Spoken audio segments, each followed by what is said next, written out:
2 Timothée. 2 Timothée au chapitre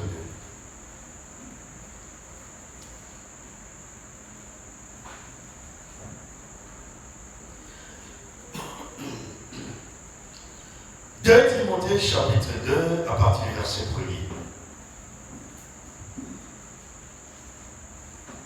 Toi donc, mon enfant, fortifie-toi dans la grâce qui est en Jésus-Christ. Et ce que tu as entendu de moi, en présence de beaucoup de témoins, confie-le à des hommes fidèles, qui soient capables de l'enseigner aussi à d'autres. Seigneur Jésus-Christ, je t'en suis reconnaissant pour ta fidélité, Seigneur. Tu es toujours présent. Lorsque nous avons rendez-vous avec toi, Seigneur, et nous croyons, Seigneur, que ce soir tu es présent. Tu es en ce lieu, Seigneur. Toi qui es présent, veuille parler à ton peuple ce soir. Nous ne voulons pas la parole d'un homme, Seigneur. Nous ne voulons pas la parole d'un prédicateur, Seigneur. Mais nous voulons ta parole ce soir. Et tu veux ouvrir ma bouche ce soir. Et que tu veuilles placer tes paroles dans ma bouche, mon Dieu. Et que lorsque j'ouvrirai ma bouche, Seigneur, que seules tes paroles puissent sortir de ma bouche, Seigneur. Bénis ton peuple, Seigneur. Bénis tous ceux qui sont présents en ce lieu. Nous nous attendons simplement à toi. Et nous nous remettons à toi, Seigneur. Au nom de Jésus-Christ, nous t'avons ainsi prié. Amen. Vous vous asseoir.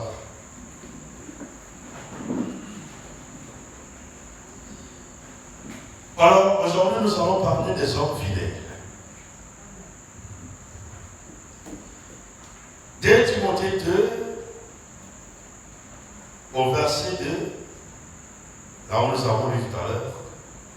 Et ce que tu as entendu de moi, en présence de beaucoup de témoins, confie-le à des hommes fidèles.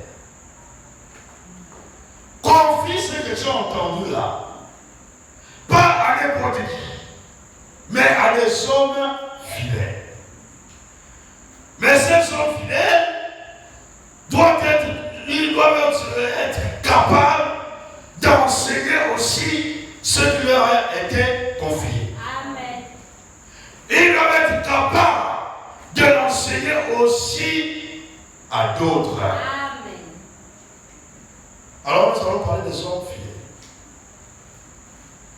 fidèles. La fidélité dans l'œuvre de Dieu est importante. La fidélité dans le Seigneur est importante. Amen. Lorsque nous considérons la parole de Dieu et que nous allons dans Apocalypse au chapitre 1er, nous voyons que dans Apocalypse au chapitre 1er, on nous parle des 7 étoiles. On nous parle des 7 étoiles et des 7 chandeliers. C'était le mystère. Tout au long des âges, depuis le premier âge, c'était le mystère. Pour pénétrer ce mystère-là, il fallait que Dieu lui-même accorde la révélation au prophète. Amen. Il fallait que Dieu révèle ce mystère-là à son prophète. Amen. Et quand le mystère est révélé au prophète, alors le prophète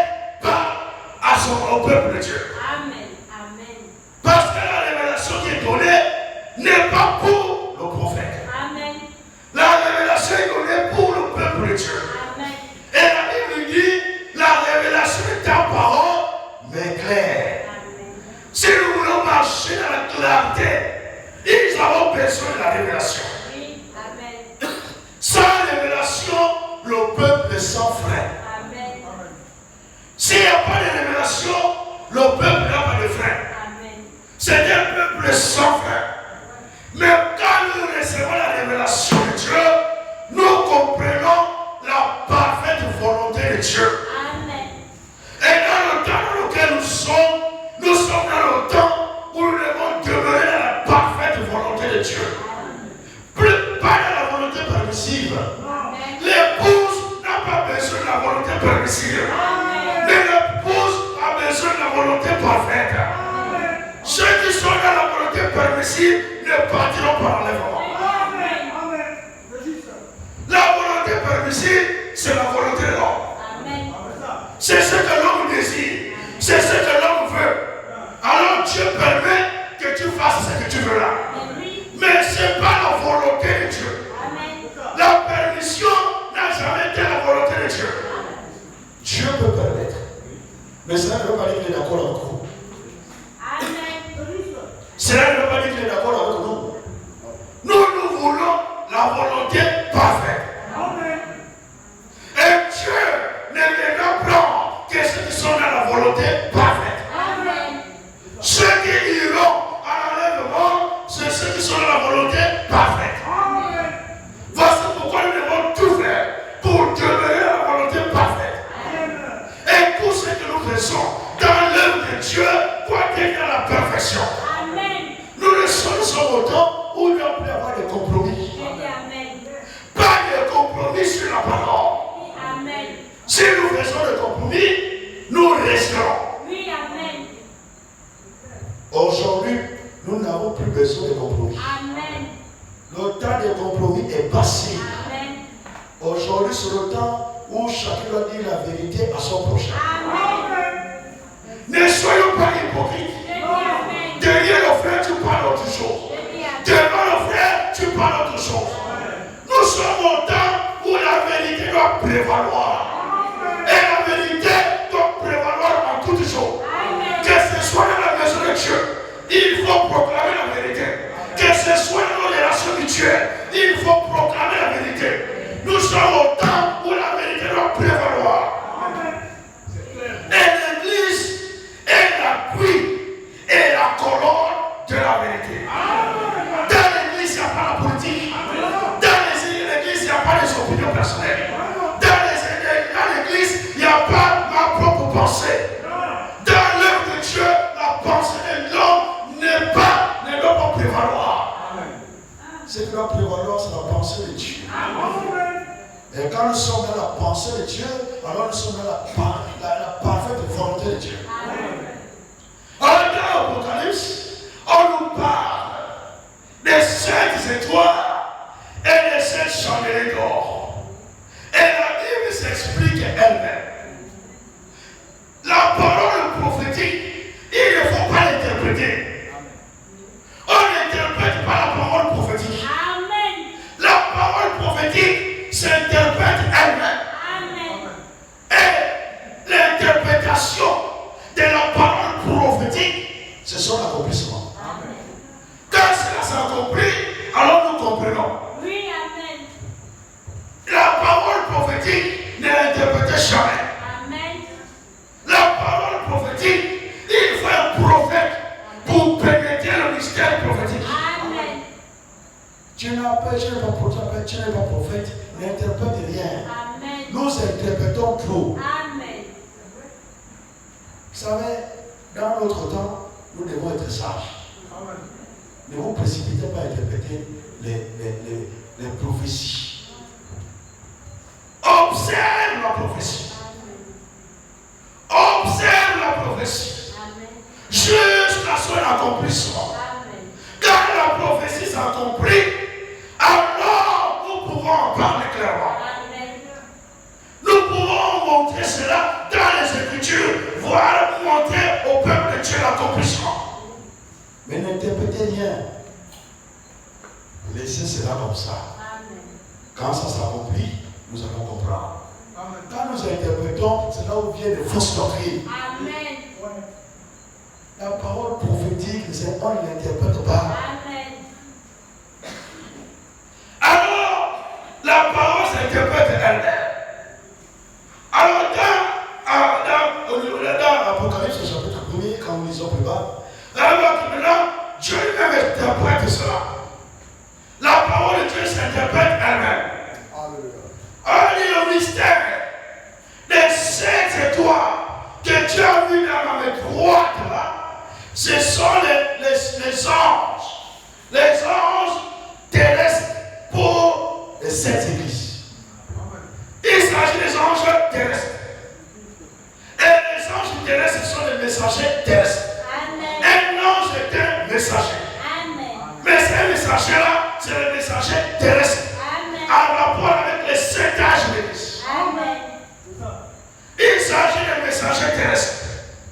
Alors, lorsque nous observons le premier âge de l'Église, quand nous regardons au commencement de l'Église, nous avons reçu la révélation que le premier messager du premier âge de l'Église, il s'agit de l'apôtre Paul. Il n'y a pas quelqu'un d'autre, il s'agit de l'apôtre Paul. C'est lui le messager du premier âge de l'Église. Alors, comment il a travaillé? C'est important. Parce qu'en vérité, il n'y a rien de nouveau sur la terre. Ce qui est aujourd'hui a déjà été. Et Dieu ramène ce qui a été. Ce qui s'est déjà fait au premier âge de l'Église, Dieu ramène cela au dernier âge de l'Église. Comment l'apôtre Paul travaillait? L'homme messager de l'âge d'Éphèse, l'homme messager du premier âge de l'Église, il ne travaillait pas seul. Il travaillait avec les collaborateurs. Il avait reçu un appel divin. Un appel divin. Par voix audible. Les ministères qui sont appelés par voix audible là, c'est les ministères qui sont dans le plan de Dieu directement. Ne les confondez pas et ne les comparez pas avec les autres ministères ordinaires. Celui-là, quand quelqu'un reçoit son mandat par Dieu lui parle directement et lui donne son mandat, c'est quelqu'un de spécial. Amen. Oui. Alors l'apôtre Paul était quelqu'un de spécial. Amen. Il a reçu l'appel divin. Dieu lui a parlé. Sur le chemin de Damas, Dieu a parlé à l'apôtre Paul. Amen. Mais observez, malgré la grandeur de son ministère, malgré qu'il a reçu son appel par voix audible, l'apôtre Paul est resté toujours humble. Amen. Il me dit, je suis le moindre de tous les apôtres. Amen. Il est resté toujours humble. Les véritables serviteurs de Dieu, vous ne les verrez jamais s'élever de l'air. Vous ne les verrez jamais s'enorgueillir. Ils sont toujours prêts à servir. Amen. En réalité, ce sont des serviteurs. Les hommes de Dieu sont vos serviteurs. Amen. Mais les hommes de Dieu ne sont pas vos gourous. Les hommes de Dieu ne sont pas pour dominer sur vous. Un homme de Dieu ne domine pas sur le peuple de Dieu. Un homme de Dieu est un serviteur des enfants de Dieu. Amen. Nous vous servons. Vous êtes à table. Vous êtes les enfants du roi. Vous êtes à table. Et nous venons pour vous servir à table. Vous êtes là, assis autour de la table. Comme là ce soir. Ce soir, vous êtes à la table du Seigneur. Tous ici, vous êtes à la table du Seigneur. Et je suis le moindre. Je suis votre serviteur. Et je viens vous servir à table. Être celui-là qui est à table et celui qui sait qui est le plus grand.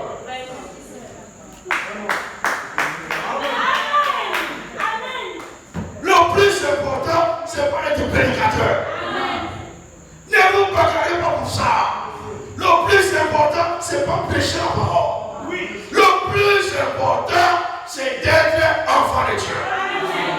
C'est là le plus important. Mon frère, si tu es un enfant de Dieu, c'est ça le plus important. Il n'y a pas ce qui dépasse ça. Il n'y a pas ce qui dépasse le caractère d'enfant de Dieu. En tant qu'enfant de Dieu, tu es héritier de Dieu. Co-héritier de Christ. Tu hérites des promesses de Dieu. Enfant de Dieu, c'est ce que nous avons besoin. Pas nous bagarrer pour la prédication. Quand quelqu'un se bagarre pour la prédication, c'est un charnel. Il n'a rien compris. Amen. Pendant que nous autres, on cherche à s'asseoir. On cherche à quitter ici. Tu vas te bagarrer pour venir ici. C'est que tu n'as rien compris. C'est vrai. C'est vrai. Moi, je souhaiterais me mettre à table. Amen. Et on vient me servir. Amen. C'est ce qui est même bien. Oui. Pas souffrir toute la nuit, prier, chercher la grâce de Dieu, chercher la parole. Pendant que les enfants ne sont pas là.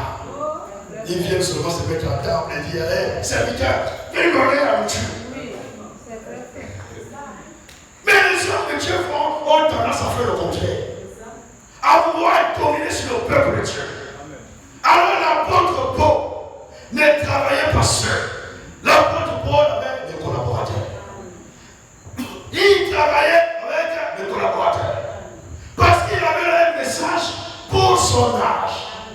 Pour l'âge d'Éphèse, c'est le messager de cet âge-là qui avait le message pour cet âge. Amen. Alors, si tu veux être dans la parfaite volonté de ton temps, il fallait que tu identifies le messager d'abord de ton temps. Amen. Et ensuite, il faut que tu demeures dans le message de ton temps. Amen. Il fallait, pour être dans la perfection, dans la volonté parfaite de Dieu, il fallait que dans le message apporté par l'apôtre Paul. Et les prédicateurs qui prêchaient à l'époque-là, s'ils veulent prêcher dans la parfaite volonté de Dieu, ils devaient être scotchés à l'apôtre Paul. Amen. Ils devaient être reliés au message apporté par l'apôtre Paul. Amen. En réalité, ils devaient partager le même message que l'apôtre Paul. Amen. Oui. Alors parmi ceux-là, il y avait Timothée. Parmi les collaborateurs de l'apôtre Paul, il y avait Timothée. Timothée a grandi au pied du messager. Amen. Amen. Il était au pied du messager, enseigné par le messager lui-même. Oui. Le messager de l'âge d'Éphèse. Donc le messager du premier âge de l'Église. C'est l'apôtre Paul qui enseignait Timothée. Amen. Timothée recevait l'enseignement du messager. Amen. Du messager de son temps. Il écoutait cela. Oui, et ensuite, c'est même le messager de son temps qui a prié pour Timothée. Amen. Oui. Il a apporté la parole. Il a enseigné Timothée et il a aussi prié pour Timothée. Oui. C'est deux choses assez importantes. C'est ça. Timothée a été enseigné par le messager de son temps. Et ensuite, le messager de son temps a prié pour lui. Alors, Timothée était le produit du message de son temps. Amen. Timothée était le produit du message apporté par l'apôtre Paul. Amen. Alors, Timothée ne peut pas prêcher autre chose que ce qui lui a déjà été prêché. Amen. Oui. Timothée n'avait pas son propre message. Amen. Timothée devait réveiller le message apporté par le messager de son âge. Amen. Amen. Amen. Alors, l'apôtre Paul dit à Timothée, dis ce que tu as reçu, moi, ce que tu as entendu. Nous allons repartir dans le Timothée.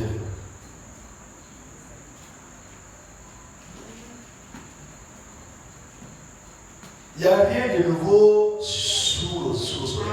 Amen. Quand vous voulez comprendre ce que Dieu fait présentement, repartez dans ce que Dieu a déjà fait. Amen. Vous comprenez ce que Dieu fait présentement. Amen.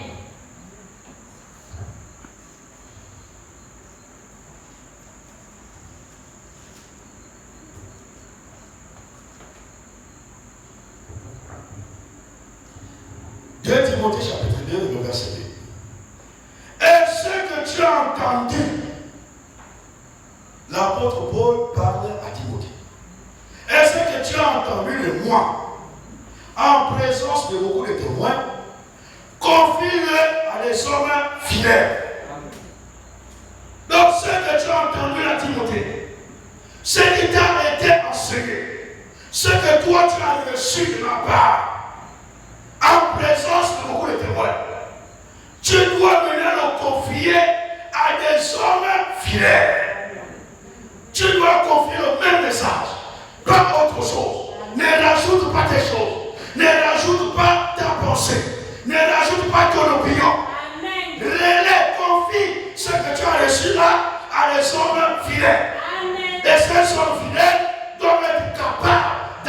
aussi les autres. Amen. Voici comment tu travailles. Amen. Dieu a appelé Paul. Mais il a mis à côté de Paul Timothée. Amen. Pour réveiller le même message. Amen. Alors Timothée a entendu le messager, la parole de son temps. Amen. Et il a confié ce qu'il a reçu là aux hommes fidèles de son temps. Amen.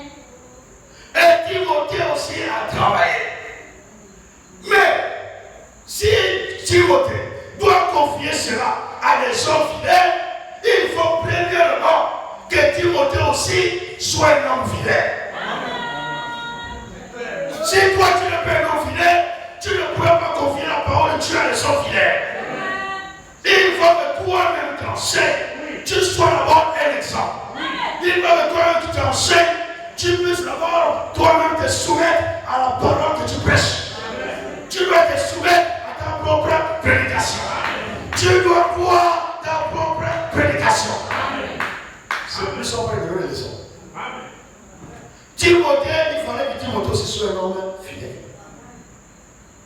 Comment il va confier ce message-là, ce qu'il a entendu là, à des hommes fidèles, si lui-même il n'est pas fidèle?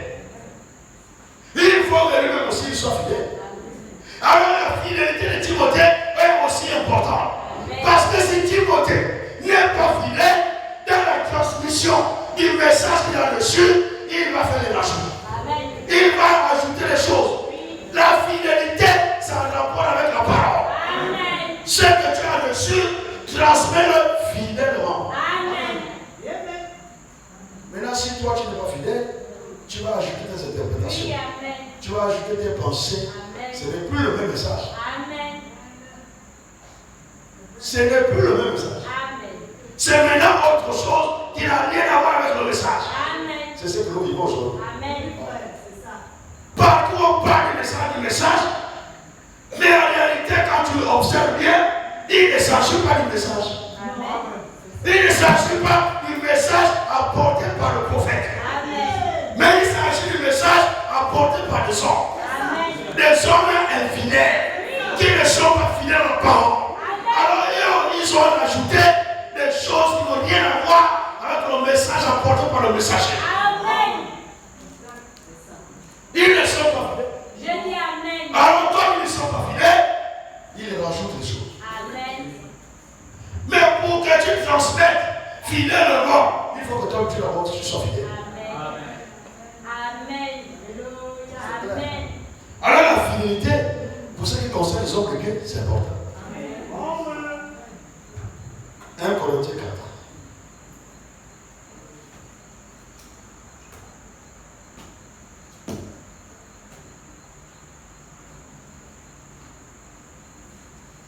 Corinthiens 4.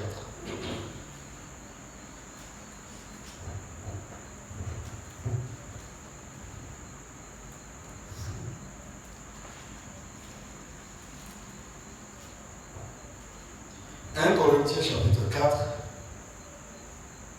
nous allons prendre le verset 17.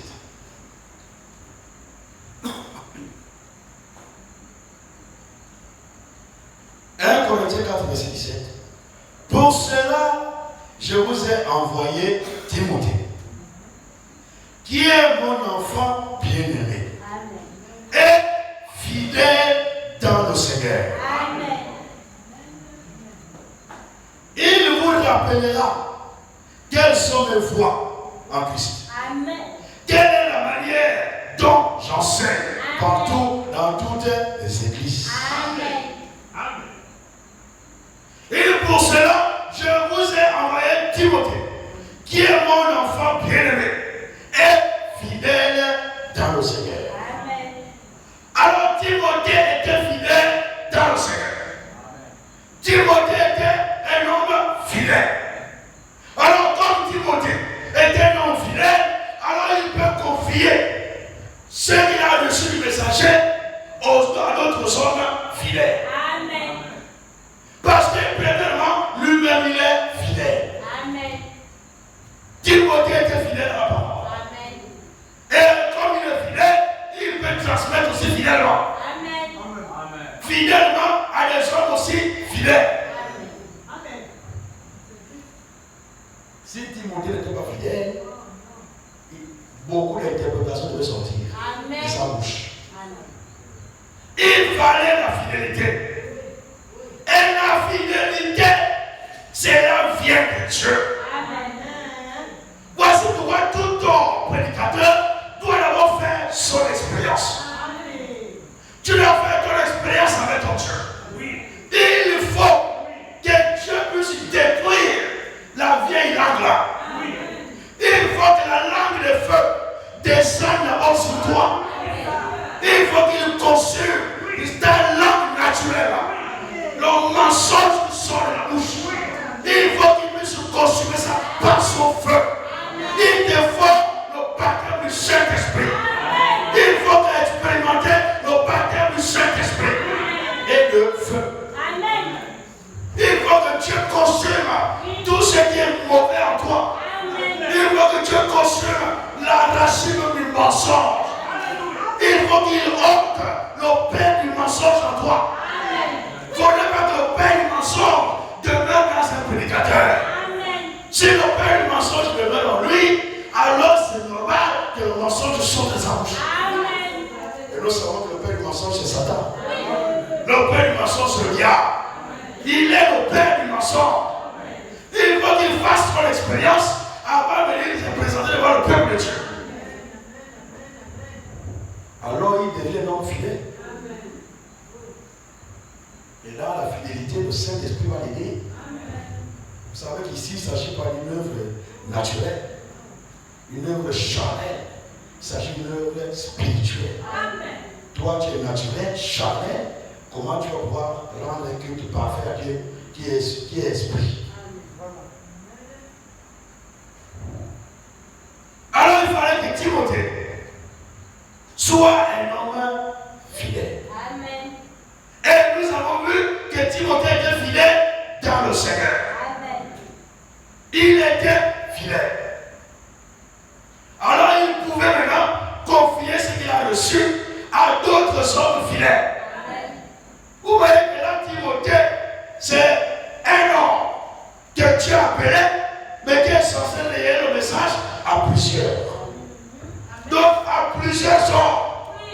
Lui, il a reçu du messager de son temps. Il a reçu l'apôtre Paul. Alors il doit maintenant transmettre aux autres hommes fidèles. Alors si tu voulais à ce temps-là prêcher dans la parfaite volonté de Dieu, il fallait que toi aussi tu reçoives de Timothée. Il fallait que Timothée t'enseigne aussi. Amen. Comme Timothée a été enseigné par le messager. Amen. Le messager de son temps. Il fallait aussi, le prédicateur de ce temps-là, être enseigné par Timothée. Amen. C'est comme ça que Dieu travaille. Et ça va pas changer. Oui. Amen. Amen. Ça n'a pas changé. Amen. Au temps de la fin, c'est la même chose. Amen. Au 7e âge de l'Église, c'est la même chose. Amen. Au 7e âge de l'Église, Dieu a suscité un messager. Amen. Avec un message. Amen. Alors, le messager qui a reçu le message de son âge a enseigné à un homme comme Timothée. Amen. Cet homme-là n'est pas Timothée. Non. Parce que les gens comprennent ce que je dis littéralement. Cet homme-là, au temps de la fin, qui reçoit le message du messager, n'est pas Timothée. Amen. Mais il est comme Timothée. Amen. Il est comme Timothée. Amen. Alors il fait le travail que comme Timothée a fait à l'époque. Alors le messager du 7e âge de l'Église qui a reçu le message pour l'âge de la fin. Amen. Le dernier âge de l'Église. Amen. Il n'y a plus un autre âge après celui-là. Le messager qui a reçu le message pour le dernier âge de l'Église a enseigné à Erwan Frank le message. Comme l'apôtre Paul a enseigné Timothée.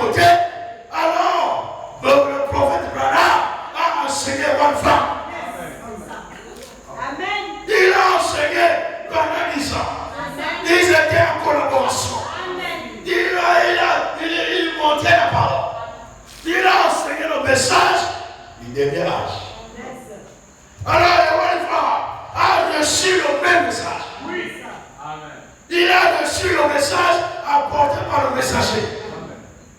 Alors, lui aussi, en retour, il va l'enseigner à des hommes qui soient fidèles. Alors, Matthieu 24, 45 nous dit quel est ce serviteur fidèle? Fidèle et prudent. Il fallait aussi, au dernier âge de l'Église, pour que celui qui joue le rôle de Timothée, au dernier âge de l'Église, il fallait que lui-même aussi, il soit fidèle. Comme Timothée était fidèle, lui aussi, il doit être fidèle. Et il doit être fidèle dans la proclamation de la parole. Il doit être fidèle dans son enseignement. Il ne doit rien ajouter, ni rien retrancher. Et nous voyons que votre frère était fidèle. C'était le serviteur fidèle. Fidèle et prudent. Très prudent. Vraiment prudent. Le verset 46 de Matthieu 24, sur lequel beaucoup sont en train de spéculer actuellement. Or, et le serviteur que son maître trouvera son retour faisant ainsi. J'ai plusieurs bandes du frère Franck. Oui, c'est juste. Où on lui pose à chaque fois la question. Amen. Frère Franck n'a jamais répondu à la question. Jamais.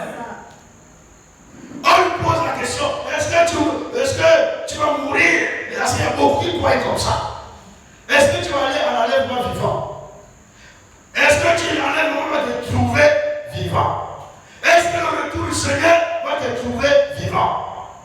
Il est répondre déjà. Une prudence vraiment extrême. Quand on lui pose la question, il dit frère, laissez ça. Amen. Laissez faire Franck. Prêchez la parole. Prêchez la parole. Laissez faire Franck tranquille. Frère Franck n'a jamais dit que l'enlèvement le trouvera vivant. Frère Franck n'a jamais dit lors du retour du Seigneur, le Seigneur va le trouver vivant. Il n'a jamais dit cela. Très prudent. Plusieurs questions. On lui posait dans les interviews. Sa question elle revenait à chaque fois. Il ne répondait pas. La fidélité et la prudence. Aujourd'hui, maintenant, beaucoup de gens sont en train de spéculer sur ce verset. Lui-même, il n'a rien dit. Il servait le Seigneur. Laissez ça comme ça. N'interprétez rien. Laissez la parole elle-même comme ça. N'interprétons rien. Maintenant, il y en a qui sont allés au-delà de ça pour interpréter. Lui-même, il disait rien. Alors, au temps de la fin, il fallait qu'il y ait un homme, comme Timothée, qui devait aussi enseigner, confier ce qu'il a reçu aux hommes fidèles. Et ces hommes fidèles, au dernier âge de l'Église, ces hommes fidèles, au temps de la fin, c'est ce qu'on appelle les domestiques de la maison de Dieu. Ce sont les domestiques de la maison de Dieu. Il y a un serviteur fidèle et prudent qui a été établi pour distribuer la nourriture à ces domestiques-là.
La fidélité, c'est sur la parole de Dieu. Nous allons lire le psaume 17.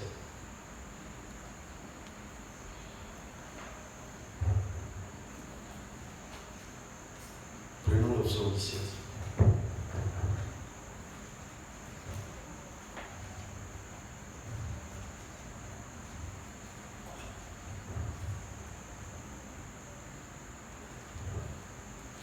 Le psaume 17, verset 4. La Bible dit, à la vue des actions des hommes, je reprends le plus haut. On va prendre le parti du verset 3. Du psaume 17. Si tu sondes mon cœur, si tu le visites la nuit, si tu m'éprouves, tu ne trouveras rien. Ma pensée n'est pas autre que ce qui sort de ma bouche. Amen. À la vue des actions des hommes, fidèle à la parole de tes lèvres, je me tiens en garde contre la voix des violents. Amen. Fidèle à la parole de tes lèvres, fidèle à la parole de tes lèvres, je me tiens en garde contre la voix des violents. Il s'agit d'être fidèle à la parole prononcée par les lèvres de Dieu. Il s'agit d'être fidèle à la parole comme elle est sortie de la bouche de Dieu. Si nous voulons avoir les mêmes effets, au temps de la fin, il faut que nous soyons fidèles à la parole. La fidélité, c'est par rapport à la parole. Amen. Nous devons aujourd'hui être fidèles à la parole. Amen. Fidèles à ce qui a été annoncé dans notre âge. Amen. Fidèles au message de notre âge. Amen. Nous ne devons pas l'interpréter. Amen. Nous ne devons pas l'ajouter. Amen. Nous ne devons rien enlever. Nous devons prêcher le message fidèlement. Amen. Fidèle à toute sa fidélité. Maintenant, les 16 hommes fidèles là, il faut les trouver. Oui. Oui. Dans notre temps, identifier les hommes fidèles. Amen. Au temps de la fin, il y a beaucoup de confusion. Amen. Au dernier âge de l'Église, il y a beaucoup de confusion. Mais si vous êtes un élu, vous ne serez jamais dans la confusion. Amen. Mes élus, le Seigneur, dit le Seigneur. Oui. Mes élus et moi ne seront jamais dans la confusion. Amen. Et ils ne seront jamais séduits. Un vrai élu ne peut pas être séduit. Un vrai élu ne peut pas être dans la confusion. Il peut ne pas comprendre un point, mais c'est pour un temps. Au temps de Dieu, Dieu l'éclairera. Il comprendra avant l'enlèvement. Avant l'enlèvement, tous les élus de Dieu comprendront la parole de la même manière. Nous aurons la même connaissance. Nous aurons la même compréhension. La même compréhension des Écritures. Il n'y aura plus de confusion au milieu de nous. Avant l'enlèvement, ça va arriver. Nous parviendrons à la connaissance du Fils de Dieu. Nous aurons tous la même connaissance, la même compréhension. Oui. Avant l'enlèvement, ça va s'opérer dans l'église de tous. Nous aurons la même compréhension. Mais dans les autres, la confusion va continuer. Amen. C'est un âge de mélange. Amen. L'âge de lycée est un âge de mélange, de confusion. Maintenant, si vous êtes un élu, le Saint-Esprit vous amènera à identifier les hommes fidèles. Frère Franck n'est plus là. Le Saint-Esprit continue à travailler. Amen. Le Saint-Esprit n'est pas mort avec Franck. Le Saint-Esprit continue à travailler. Amen. Et le Saint-Esprit continue à utiliser les hommes.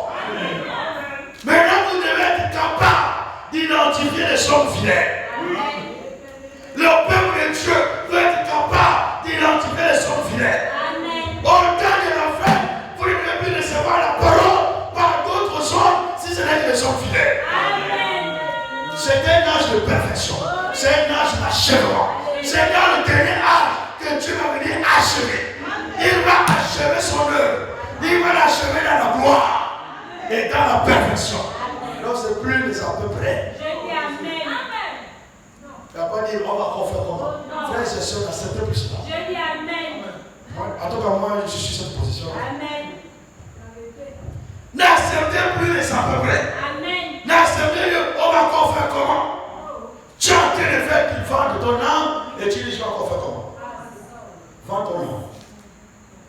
Ceux qui au temps de la fin sont enseignés par les corbeaux ne partiront pas dans l'enlèvement. Ceux qui au temps de la fin ne sont pas enseignés par les véritables ministres ne partiront pas dans l'enlèvement. Ceux qui au temps de la fin ne sont pas enseignés par les hommes fidèles ne partiront pas dans l'enlèvement. Vous devez identifier les hommes fidèles. Et le Saint-Esprit vous a rendu capable de les identifier. Quand vous arrivez quelque part, vous n'avez pas besoin d'écouter pendant 10 jours. D'écouter pendant 1 mois.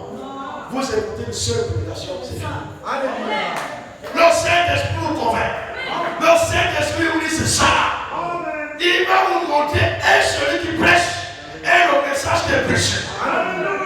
Vous devez avoir votre propre confirmation. Vous devez avoir votre propre expérience. Sur celui qui vous prêche la parole et sur celui qui vous est prêché. Et Dieu le fait. Si le prédicateur, il vit mal, ne faites pas le compromis, peuple de Dieu. Peuple de Dieu, écoutez-moi ce soir. Nous sommes au temps de la fin. Tout est fini. C'est plus le temps de compromis. Peu importe la personne. Si c'est un prédicateur qui vient ici et qui vit mal, mettez-le de côté. Chassez la chair. Il ne va pas vous monter ici pour venir polluer les enfants de Dieu. Et n'écoutez pas les gens qui sont dans la fausse doctrine. Si quelqu'un est dans la fausse doctrine, il ne montera pas ici. Il parlait prêcher là où on peut le lâcher. Mais ici, il ne montera pas. Pas de fausse doctrine ici. Et si toi, le prédicateur, tu vis mal, tu t'assois. Frères et sœurs. Frères et sœurs. Nous avons été longtemps enseignés. Nous avons été longtemps prêchés. C'est plus le temps des sentiments. Mettez vos sentiments de côté. Vous n'êtes pas plus compatissant que le Seigneur Jésus-Christ. Le Seigneur Jésus-Christ est plus compatissant que l'autre. Mais quand il me corrige, il corrige. Il ne fait pas de compromis. Nous aussi, le peuple de Dieu, pas de compromis. Tu vis mal, tu n'as pas droit à la chair. Tu t'assois, tu te mets au bas, tu écoutes l'instruction en silence. Un prédicateur est un modèle. Quand il prêche, sa vie doit être alignée à la même prédication qu'il prêche. Il ne peut pas prêcher autre chose et vivre autre chose. Si vous avez quelqu'un comme ça ici, mettez-le assis. N'acceptez plus, frères et sœurs. Pas de compromis. Prenons cet engagement. Pas de compromis. Vous pensez que Dieu est surpris par les événements? Non. Si moi je vis mal, vous pensez que vous me faites asseoir, Dieu ne va plus parler. Dieu va toujours parler. Si les prédicateurs sont ici, vivent mal, faites-les asseoir. Ne dites pas que non, si on les fait asseoir, on va faire comment? Oh, vous n'avez pas cru. Oui. Amen. Faites confiance à Dieu. Faites confiance à Dieu. Là où il n'y a rien, Dieu va créer quelque chose. L'offre que vous négligez, c'est même par lui que le Seigneur va parler, va travailler. Mais ne restez plus dans les considérations. Ne restez plus dans les sentiments. Le temps des sentiments est passé. Le temps des sentiments est derrière nous. Aujourd'hui, nous devons dans la perfection. Ceux qui prêchent la perfection. La parole, la perfection. La vie, la perfection. Tout la perfection. Alors, nous accueillons la perfection.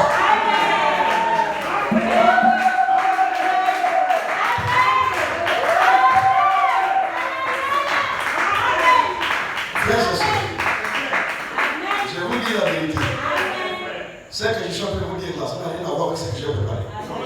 Je vous dis la vérité. Je vous dis la pure volonté, la pure vérité du Seigneur. Même si c'est ton mari qui prêche la fausse doctrine, tu dois être la première femme à condamner cela dans l'église. Condamne ça. Et s'il veut s'asseoir, il veut s'asseoir. Si c'est ton mari qui vit mal et qui vient prêcher ici, et qu'on le fait asseoir, ne sois pas chopé sur ça. Si tu es chopé, toi-même tu es encore charnel. Et tu ne partiras pas l'enlèvement. Tu n'iras nulle part. L'enlèvement aura lieu, mais sans toi. Aujourd'hui, maintenant, là, c'est là, maintenant, il n'y a plus à dire, comme la parole de l'apôtre Paul dit, que ceux qui sont mariés soient comme s'ils n'étaient jamais pas mariés. Qu'ils vivent comme s'ils n'étaient pas mariés. Et je vous dis ce soir que l'affaire du mariage, là, c'est terrestre. Le mariage s'arrêtera sur la terre. Les histoires de relations, jamais là, les relations sexuelles là, ça va s'arrêter sur la terre. Au ciel, il n'y a pas de mariage là-bas. Au ciel, il n'y a pas de relations sexuelles là-bas. Nous serons comme des anges. Nous serons dans les corps qui sont semblables au corps des anges. Alors nous serons comme des anges. Nous n'aurons plus de désirs sexuels. Je pourrais embrasser ma soeur Milly, je ne ressens rien. Je pourrais embrasser ma soeur Laurent, je ne ressens rien. Il n'y aura plus d'éclat sexuel. Ça restera sur la terre. Et au ciel là-bas, tu n'auras pas d'enfant.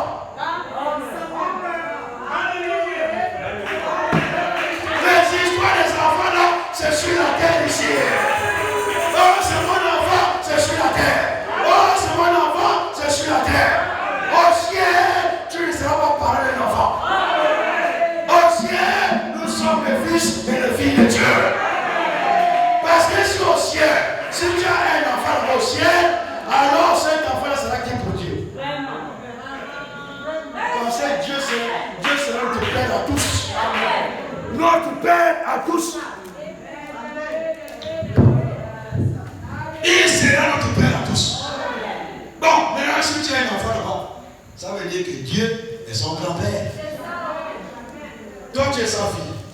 Ou toi tu es son fils. Maintenant ton enfant est qui pour lui? Non, ça veut dire que ton enfant c'est son petit-fils. Et Dieu est son grand-père. Dieu n'a pas de petit-fils. Et Dieu n'est pas un grand-père. Dieu est un père. Là-bas au ciel, nous sommes tous les enfants de Dieu. Les fils et les filles de Dieu. Alors là-bas, tu n'auras pas dit c'est mon enfant. Dans la nouvelle Jérusalem, chacun aura son palais. Chacun son palais. Il n'y a pas c'est mon enfant, il va venir habiter dans mon palais. Il va venir habiter dans ma maison. Chacun a sa maison. Là-bas, il n'y a pas de père, fille, père et fils. Nous sommes tous les enfants de Dieu. Souvent, c'est à cause de ces choses-là qu'on fait des compromis. C'est mon fils. On va appliquer la parole. C'est mon fils. Si vous appliquez la parole, je sors aussi. Sors! Si tu veux sortir avec ton fils, va sortir avec ton fils. Parle avec lui là où tu veux. Nous ici, on ne veut que la parfaite volonté de Dieu. On ne veut que la volonté parfaite de Dieu. Beaucoup vont sortir de cet endroit. Beaucoup vont aller rester à la maison. Beaucoup vont rétrograder. Mais le petit troupeau va rester ferme sur la parole. Petit troupeau, réjouissez-vous. Parce que votre Père vous a dit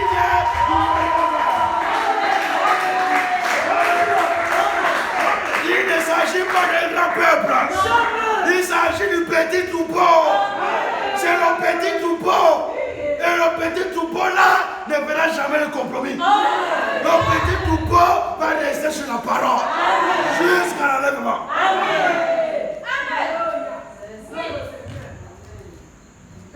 Vous pensez que c'est une affaire de masse?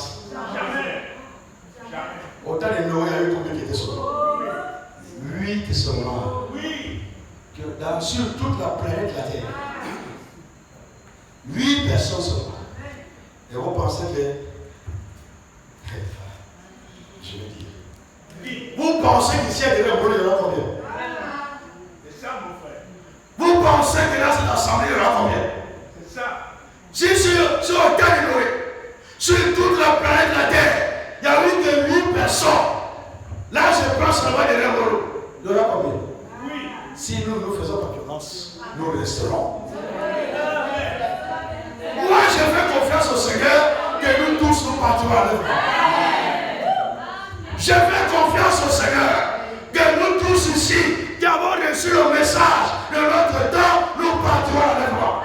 Je fais confiance au Seigneur. Maintenant, chacun doit travailler à son salaire. Chacun doit travailler à son salaire. Au temps de la fin, il faut des hommes fidèles.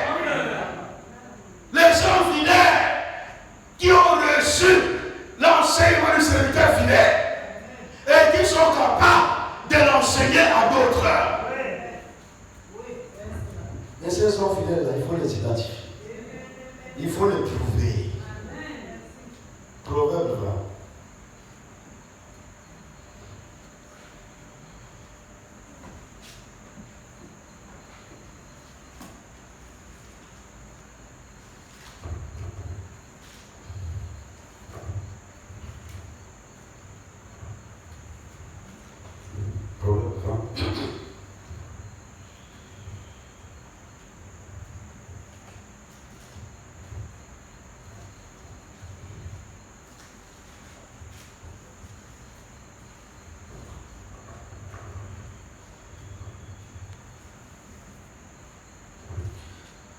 Proverbe chapitre 1.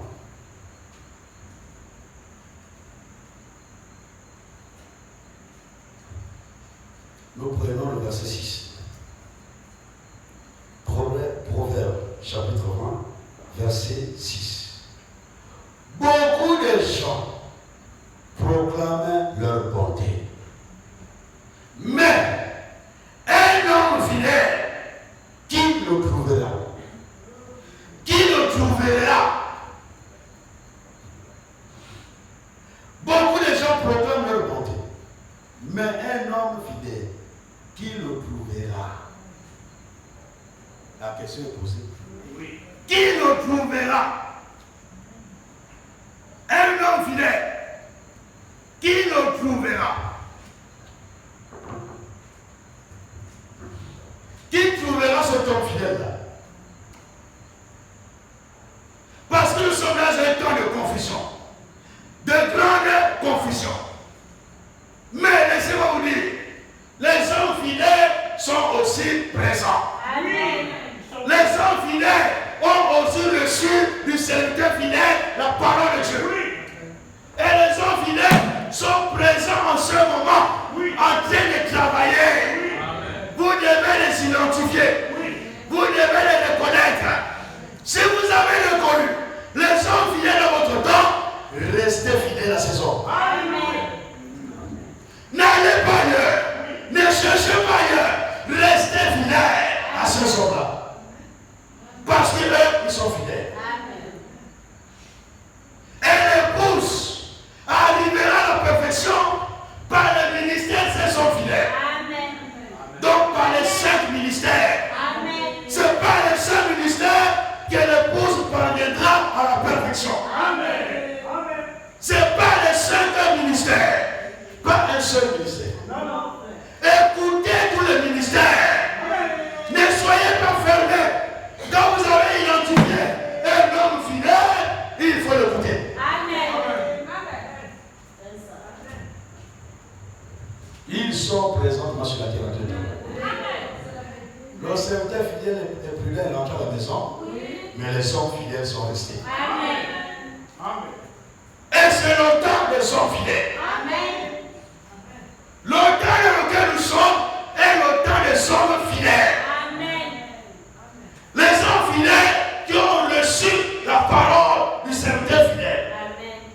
Et qui doivent être capables de l'enseigner aux autres. Amen. Aujourd'hui, ces gens fidèles, ce ne sont pas eux maintenant que nous devons recevoir l'enseignement. Amen. Ce n'est pas les gens fidèles dans notre temps que nous devons recevoir l'enseignement. Amen. Que nous devons être préparés. Amen. Si nous voulons être préparés, nous devons être là où se trouvent les gens fidèles. Là où se trouve un homme fidèle. Si vous n'êtes pas dans cet endroit où il y a un homme fidèle, vous allez vous préparer en vain. Amen. Je dis Amen. La préparation, c'est pas les véritables ministères. Je vous dis, il n'y a plus de compromis à faire à ce niveau. La préparation, ce n'est pas les véritables ministres. Si vous écoutez quelqu'un d'autre, vous n'allez pas vous préparer. Je dis Amen. Et vous n'atteindrez pas la maturité. Amen. Vous n'arriverez pas à la perfection. Et vous ne partirez pas. Amen. Il nous faut des hommes fidèles ici. Amen. Des hommes fidèles derrière moi. Là, il faut des hommes fidèles. Et veillez sur ça. Amen. Veillez sur ça, frère. Amen. Veillez sur ça, soeur. Amen. Nous devons examiner toutes choses. Amen. Quand ce n'est pas conforme, on met de côté. Amen. Il n'y a pas à dire c'est qui parce que c'était un homme. Je dis On met de Amen. côté. Amen. Nous, par la grâce de Dieu, nous avons aussi des hommes fidèles ici. Amen. C'est ça qui me réjouit. Amen. Amen. Amen. Fidélité à la parole. Amen. Ils sont fidèles à la parole. Ils ne prêchent pas autre chose. Ils ne prêchent que la parole de Dieu. Ils ne prêchent que ce qui a déjà été prêché par le messager de leur temps. Ils restent fidèles. Alors, si nous avons des gens fidèles ici, soyez rassurés, mes frères. Amen. Soyez rassurés, mes soeurs. Amen. Celui qui a commencé à vous, cette bonne œuvre-là, l'amènera à l'achèvement. Vous allez être achevés avant l'enlèvement. Vous atteindrez l'achèvement. Et nous partirons à l'enlèvement. Moi, je crois cela. L'enlèvement aura lieu avec nous. L'enlèvement aura lieu sans nous. Parce que nous avons reçu la pure parole, le vrai message, prêché par les hommes fidèles. Alors nous partirons. Amen. Je crois cela. Nous irons à l'enlèvement. Nous sommes dans le plan de Dieu. Allez-y souvent écouter un peu les autres. Parfois, j'écoute un peu, je regarde un peu parfois les églises sœurs du Congo qui croient comme nous. Parfois, c'est les mêmes choses qu'on prêche là. C'est vrai. C'est les mêmes choses qui sont prêchées là. Il y a un moment où ça me dépasse. Ce qui m'a dépassé la dernière fois avec ma femme, c'était le frère Sam de Devo. Le jour qu'on avait prêché, c'était sur la continuité. Quand on avait parlé de Moïse, on a parlé de Josué, et on a parlé des anciens qui viennent après Josué. Le frère, on avait prêché le frère Sam, on avait prêché le vendredi. Lui, il a eu une interview le samedi. Il a parlé sur ça. On l'a interviewé, avant il avait eu une interview. Il a parlé exactement comme on a prêché ça. Amen. Et allez-y regarder ce qu'on s'est interviewé. Pour vous dire que nous ne sommes pas à côté de la plaque. Jamais. Alléluia. Nous sommes même dans le plan de Dieu. Le plan divin de Dieu. À un moment donné, il m'a posé la question que tu as fait comment pour connaître l'écriture. Il a même lu la même écriture que Josué, qu'on a lu ici. La même écriture là ça. Il a lu. Mais vous me dites, tu as fait comment pour avoir l'écriture là dessus. Moi aussi, je suis nourri par le c'est le prudent. Nous avons tous été nourris par le serviteur fidèle et prudent. Donc, ce n'est pas étonnant que nous prêchions la même chose. Si tu vas au Congo, c'est qu'on prêche ici, et tu vas trouver ça là-bas. Si tu viens ici, tu vas trouver la même chose que prêcher là-bas.